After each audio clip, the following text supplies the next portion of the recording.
Hey, what's up, guys? Zander from the movie stand, Sal for the movie stand, or Bad Cinema, whatever you want to call them. We just got out of seeing Joker at Alamo Drafthouse Brooklyn, 70mm or 75mm? 70. Yeah. We are in a car going back home, so car reviews with navigation. That's fun. So, it's really good. Yeah.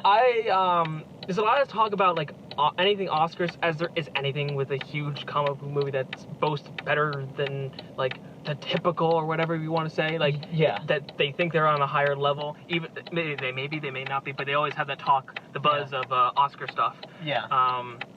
I could see why. I could see why they would say that about this one. Mm-hmm. Now, it's definitely elevated comic book cinema.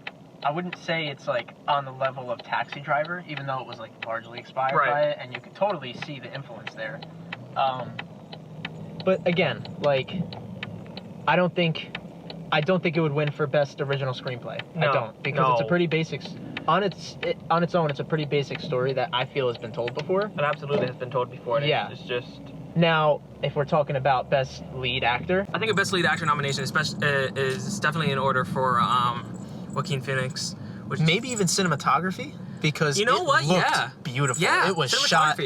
I love the way this movie was shot.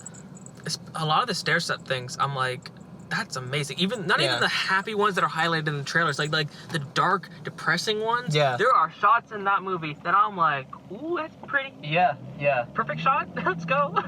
I mean, even the way it was directed. I mean, Todd Phillips really did a really good job with this. Mm-hmm. Everybody gave a good performance. Joaquin obviously gave the best. Robert De Niro, I was expecting him to, like, phone that shit in. Oh no, yeah. But he totally. Oh, he went in on it. He totally went in on it. And so now that we've basically done the overview, that's the extent of non-spoiler talk. Thank you, and we're not telling you what the timestamp is. Go figure that out. But skip ahead, maybe like a minute. 2 seconds. Okay, 2 seconds. I don't know. 2 seconds. So basically, this is intense. Yeah, to say the least. Now, I wouldn't say the whole thing was, because for a second there, like, the half of the second act was starting to get a little bit dull. Yeah. But then shit just popped off, and from there on out, it's just a wild ride. Yeah. And it's not for the faint of heart. Okay, so there's the whole thing of, like, oh, it's not for kids. Well, first off, R rating, clearly not for kids. Yeah, come on now. But usually some parents are like, okay, we think you're mature enough. I would definitely, like, not hold them back from it, but, like, man, this is really intense for a younger person. But if you are someone who's, like, seen horror movies, you're fine. But it's a lot of shock.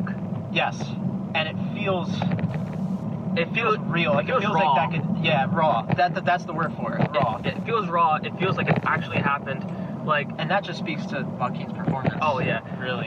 There are 6, 7 deaths that are clearly highlighted. At least. So so it started off with the 3 on the train, right? Yeah. Yeah. So the 3 on the train. Then his mom, then his clown friend, and then Robert De Niro. And the one with Robert De Niro really got me, not just because Robert De Niro died on screen. He was on the head. It's just, yeah. On live TV, like, it's unflinching. It's insane. The violence is unflinching, definitely, and they're not afraid to just go for it. And they're not even afraid to, like, really highlight the blood. Yeah. Like, yeah. Oh. Like, when Robert De Niro died, my mouth was open for, like, a good minute after. I was like, me too. I was just like, yo, we'll keep right. Okay. No, but I was like shook by it. Like that. Yeah, I really was too. I think the whole theater, you could feel the tone shift. Yeah, everybody was just, like, in shock, and you could feel it in the air. When a movie is able to affect people like that, then you know something good's going on. So we're holding this for a time because we need directionals. Yeah. I said directionals. That was intentional. So then the whole after the shooting of De Niro, we get, and this is the thing that always happens with spoiler talk. We talk about the end of the movie, and then we get back to the beginning of the movie. Yeah. And that's how it's always happens. Okay, so the end of the movie, after the shooting of De Niro, literally that's the whole, like, riot things, and then you have the Batman origin story, Which you went like, yo. Yeah, because first of all, I didn't think that they were going to do that. I thought that obviously they would hint at the death of it. I didn't think they would show. Oh yeah. Like almost frame by frame what was in BVS at the beginning, or anything, especially with the pearls. Yeah. Like everybody was complaining that they've seen Martha and Thomas Wayne die too many times, just like Uncle Ben. Right. And I didn't think that they would go for it again, but they did, which makes me wonder: are they gonna? You know, go forward. I saw an IGN post. It's like, how does this connect to the Pattinson? With Robert Pattinson. Yeah. Which it absolutely could, and I don't think Todd wants it, but if Warner Brothers wants it, go for it, because you're not going to use Joaquin as Joker. Yeah. He's going to be the one that inspired. At that point, he'd be like, what was that, the 70s? If that takes place now. Yeah, he'd be really old. Yeah. But he could inspire, which he clearly did. Yes, and that's what I think is going to happen from here on out, because they had the whole thing with the DC Black Film label. Right. Watch your hand. Your fingers up. Yo, learn about my fingers! Got stabilized. It was Joker's more of a movement in this movie than he is a comic book character. Yeah. Yes, it's about Joaquin Phoenix becoming the Joker. But I think, and it was even kind of explicitly said at the end in the interview with Robert De Niro's character. Are you a movement? Do you think of yourself as what did he say? As like an icon or a figure or something like that? And he said no, but then you see right before the credits roll that he's being held up as some sort of savior by all these people. And who's to say that someone else isn't going to step up when he's gone? Exactly. And just be the next Joker. Did he kill his new therapist? He killed his new therapist. Yeah, I think he was walking out with blood on his foot. Yeah. Now, as an character arc, I really think that they nailed his unraveling. Even though he started off as a psychopath, like, unhinged person. But really showing him being beaten down, like, literally and figuratively. Mm-hmm. And his transformation from trying to be a normal person to accepting who he is and how he is. It's crazy. Yeah, it was, they nailed that. That part was, like, really well written and all that. Yeah. When the three guys died in the train, literally, like, it's because he had a gun. He was just like, I'm gonna defend myself. But that was literally like defense. But again, no one knew that. And then, but like the first one was kind of defensive. The second one really wasn't, and the third one absolutely was not. Yeah. That kind of that alone shows like where his head started to go. Yeah. And that was a good move by them. But it's hard to tell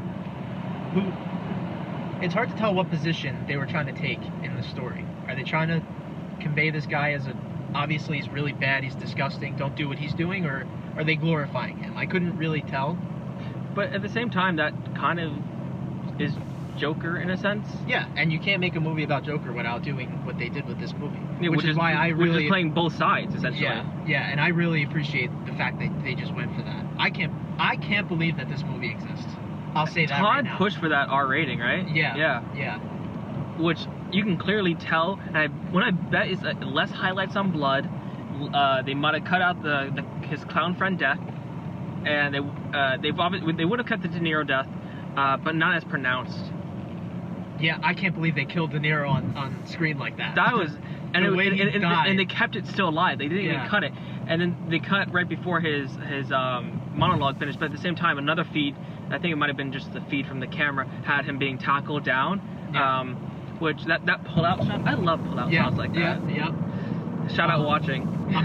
The monitors. Yes. Imagine having the balls to go up to a studio and say, I want to make a movie, and I want to kill Robert De Niro on screen. I want to blow his brains out. Which I think that's but here's the thing. Who's the clout to do that except like Martin Scorsese? We were talking about how you were surprised that De Niro gave it all. I think he gave it all because of that. Like, he dies. Yeah. Like, he's like, oh, I'm not in the entire movie. Yeah. Like, I don't have to, it actually seems interesting, you know? Like. Yeah. Now, do you think that this movie needs to exist? Do you think this story needed to be told? Do you think it was necessary? Do you think that this does anything to the genre as a whole? I say that. I think it gives us another look at, I don't want to say higher elitist like comic book movies, but it gives us another Logan, like in that echelon of higher comic book movies that are above the MCU and the DCEU that feel like movies on characters as opposed to if you feel like movies focus on interesting or deranged people as opposed to comic book characters. Yeah, I think that's more of what the genre study. Yeah, the genre needs more of that. We need less big action movies, DC or Marvel, and we need more focused stories. Absolutely. Action movies, totally fine. Yeah, but we need more of the character pieces. Yeah, don't go into this expecting big set pieces, and I mean, maybe the last one's earned though. The last one is earned. It's not even just like it's a big set piece. It's an earned set piece. Yeah, this is a character study just as much as Taxi Driver was, and Drive with Ryan Gosling. You could totally tell the early '70s, mid '70s. With the titles, opening titles alone, that whole the script font, that caught me off guard. Yeah. That was no promotion. It's not pretentious in any way, which I thought it was going to be pretentious. Because of Todd not shutting up? Yeah, because Todd can't keep his mouth shut. But I didn't watch any of his stuff. I was just like... after seeing all that stuff, I tried to disconnect myself from anything Joker related on social media, because all this shit has been so toxic. But and the whole concern about theaters, okay, that's warranted after Dark Knight, but it was swept up by the media and hyperbolized. And Alamo Drafthouse did an amazing job with security. Yes. They had security guys there with metal detectors and stuff. It's kind of sad that we need that at a movie theater, but nonetheless, they did a really good job. And let's not forget about and hopefully no one's been hurt. I've never seen a news report that anything's happened at this time at a Joker screening. I haven't looked. At the time of this recording. Yeah. So. Now let's talk about. We saw it on film. Yeah, we saw it on film. 70 mil. I believe it was that. And shout out to those projectionists. Yo, shout out. They did a great job. And they put on a great show. Great show. I thought it looked fantastic. So I kept seeing the little spots. It was so cool. And the flickers. Yeah. I saw that. I was like, that makes me happy. Yeah. I miss seeing stuff on film. Yeah, me too. I don't even think I say I miss, but I haven't seen much on film. So I mean, maybe some stuff and some stuff I saw subconsciously in film. Yeah. I don't know. It looked nice. The one complaint I have is that the light was lightly stark white lidded scenes were very overblown. I thought. I didn't think they were overblown. I think because there was a lot of black flicker coming from the projector. Yeah. And I don't know what caused that. If it was the projector itself. It could have just been the print. Or if it was the print or what it was. Yeah. But I didn't like any huge lightly lit scenes. So any of the bright hospital stuff, didn't really care for, the blinding, psych ward stuff. I didn't. I thought it was worse. I thought the window light was worse. Really? Yeah. I do know that you can see those little highlights, the lens flare highlights. Mm-hmm. Those looked really nice. Yeah. The way it was shot, I want to say it's kind of I mean, you go see this movie. If it wasn't called Joker, you wouldn't know that it's a comic book movie. No, yeah. I mean, it's just a guy who goes nuts. Besides the name drops of Wayne and all that. Yeah, but I don't think it was trying to insert itself into that universe at all, except for the Martha and Thomas. No, I don't think it was. But it's the thing where if Warner Brothers wants to use it, they can. Yeah. Because it's set up in the way that. But then I think they would have to go R-rated with Pattinson's Batman too. Yeah. If you establish a universe as gritty and dark and dirty as this one, this movie has a grime to it, man. I'm down. Yeah, I'm down too, but the general public, after Snyder and all that, no one wants that. Yeah, no. So frustrating. And that gets me into a whole other tirade. I'm not sure if we need an R-rated Batman anyway. No, we don't need an R-rated Batman, but I want to be mad at it. I want to be. Yeah. So I don't think we have R-rated because Batman doesn't kill traditionally. I don't mind if he does. I think the elitists, I think purists are whatever. I disagree. Anyways, that's another discussion. Yeah. I think that you could do a hard PG-13 Batman, which is literally what BVS is for Batman. But the public doesn't want it, which is very frustrating. But you don't have to do an R Batman and keep this thread. You could literally PG-13 it. Yeah. But the only reason besides the blood and the really intense moments of violence, is because of the cursing. Mm-hmm. That's it. Yeah. A couple F-bombs. Nothing crazy. There's a lot of F-bombs. I think there was less than 10, honestly. Okay, so yeah, around 10. But still, that's more than the one that PG-13 allows you. Yeah. So Yeah. regardless, Definitely. it makes you an R-rated Definitely. movie. Now, I don't know how the MPA works or whatever it's called, violence, because what would you consider like Daredevil? Would that be R-rated or would that be hard PG-13? Which one? The show? The show. That's TVMA, mature audience. But if that was to be converted to screen, That's R. That's R, right? Yeah.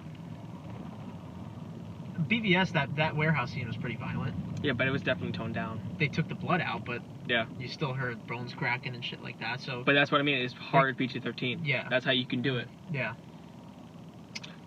Comic book stuff. Yeah, comic book stuff. So overall, what would you give Joker? I know we have a major recency bias of it, as we do with a bunch of spoiler talks. And that's the thing. I need to see it again. What my critics had on. Yeah. I was telling you that before.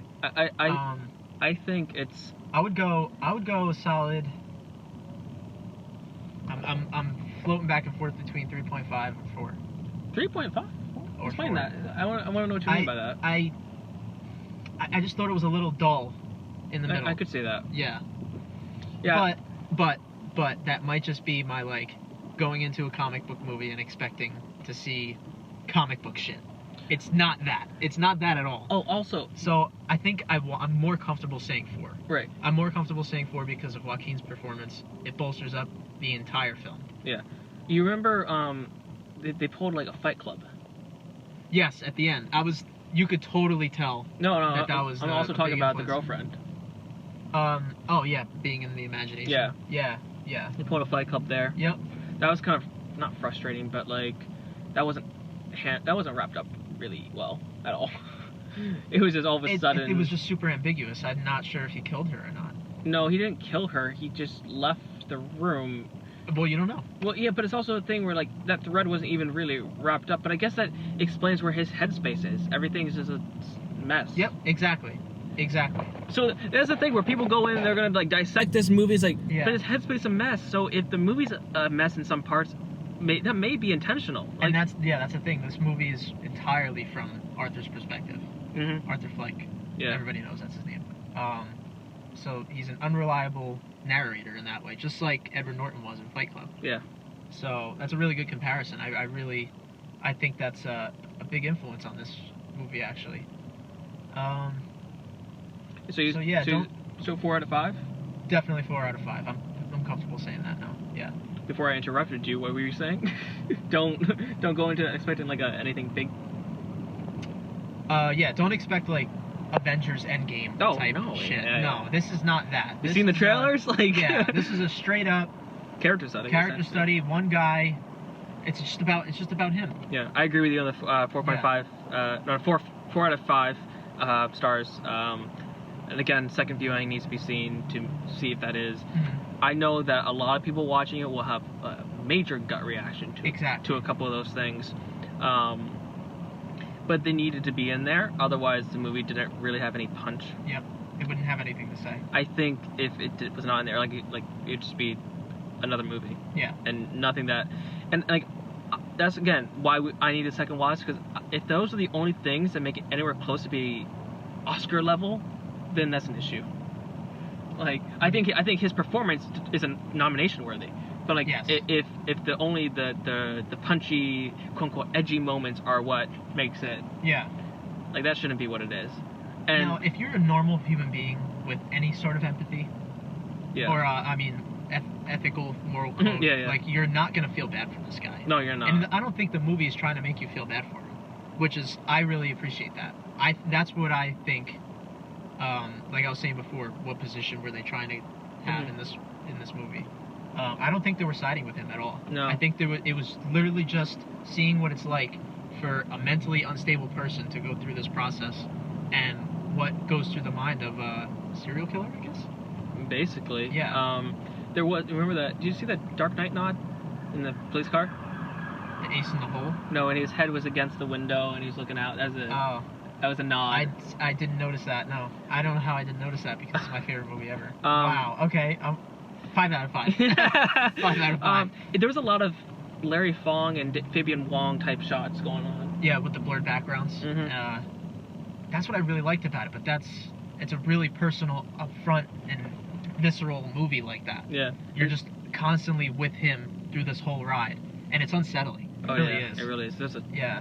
like literally there's a billion shots in that movie that I love. Yeah. And part of it was filmed in Newark and Jersey City. Shout out New Jersey. Let's go. Let's go. I applied to be an extra in it. So. Did you? Yeah, I did. I didn't know that. You didn't tell me I didn't get it. Oh, you didn't? I didn't get it. Imagine I was an extra in that movie. Yo, I have total bias to this. No, but yeah, so I think we've rambled enough. Thank you guys for watching this episode of Spoiler Talk for Joker. I say episode, but they're like sporadic. It's whenever a movie comes out. Yeah. We won't be seeing, or I won't be seeing Zombieland 2. I'll be on vacation, so that's not getting a spoiler talk. I'm probably just gonna wait for home release. You're just gonna wait for home. I saw the first one. It's pretty good. And then what else we got coming out? We got Zombieland 2, and then we got December, which is Skywalker. So. Yep. Yeah. All right. See you guys. Thank you for watching. Peace. Peace.